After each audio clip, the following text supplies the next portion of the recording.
Moi, je suis du domaine de la bio. J'ai un doctorat en biologie moléculaire et je m'étais arrêtée après un certain nombre d'années au sein des laboratoires Pierre Fabre pour m'occuper de mes 5 enfants. Et quand ils ont commencé à être un peu plus grands, tous très sportifs, je me suis dit qu'ils allaient partir et qu'il fallait donc que je me trouve une activité pour ne pas rester sans rien quand ils seraient plus là. Et c'est comme ça que je me suis dit que j'allais pouvoir continuer à les aider à travers la nutrition. Au départ, je ne pensais qu'à la nutrition et c'est en faisant le parcours de nutrition que je me suis aperçue qu'il fallait aller un petit peu au-delà et donc je me suis lancée dans la gestion du stress. Au départ, c'était vraiment plus pour mes enfants et l'entourage que je faisais ça. J'avais pas forcément l'intention de lancer quelque chose derrière.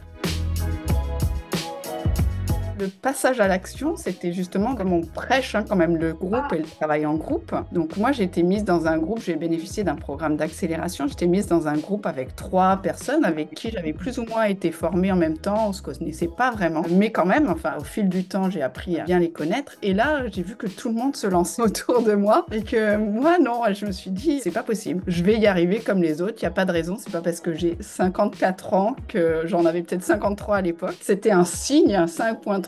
Donc, qu'il fallait que je me lance. Et donc, c'est comme ça qu'un jour, je me suis dit, c'est bon, je vais aller voir les personnes que je connais dans le domaine médical. Et ça a été instantané. J'ai été voir une personne. Elle m'a dit, j'ai plein de monde pour toi. Le lendemain, j'avais des personnes qui m'appelaient. Donc là, je me suis dit, je vais pas te dire non. Du coup, je me suis lancée. J'ai commencé comme ça.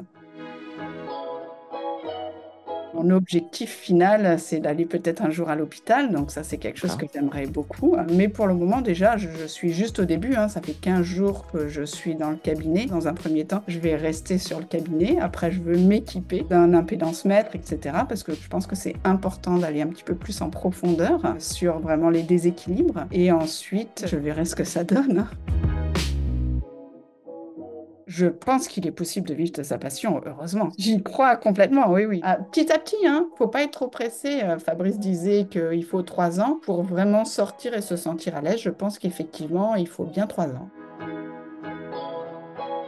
Le premier conseil, c'est de ne jamais douter, d'être conscient de ses capacités. Le deuxième conseil, c'est de bien utiliser tout ce que met l'école à votre disposition. Il y a toute une série encore de spécialisations qui vont sortir. Surtout, utilisez bien tous les conseils que vous donne l'école, le parcours entrepreneur avec tout ce qui a été mis en place. Je pense que vraiment, il faut utiliser tous ces outils, tous ces atouts. Ne restez pas dans le doute. À un moment donné, il faut passer à l'action.